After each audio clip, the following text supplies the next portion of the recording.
నీ వెలుగు వేకువ చుక్కవలె ఉదయించును. యెషయా 58వ అధ్యాయము 8వ వచనము. వెలుగు సంబంధులు దేవుని వలన వెలుగును పొందుకొని దేవుని శక్తి చేత చీకటిని పారద్రోలి అనేకులను వెలిగింతురు. ఎవరైతే అనేకులను దేవుని వైపు త్రిప్పుతారో వారు ఆకాశమందలి జ్యోతుల వలె వెలుగునిచ్చెదరు. యేసు ప్రభు, నేను లోకమునకు వెలుగయున్నాను, నన్ను వెంబడించు వారు చీకటిలో నడవక వెలుగులో నడుతురు అని చెప్పాడు.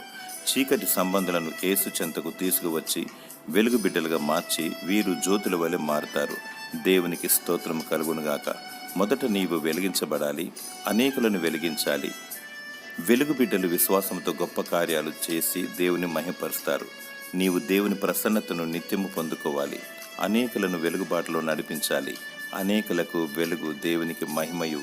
నీకు దీవెన కలుగులాగన ప్రార్థించు, దేవుని స్తుతించు. దేవుడు నిన్ను ఆకాశమందలి జ్యోతి వలె చేసి నిన్ను దీవించునుగాక. ఆమెన్.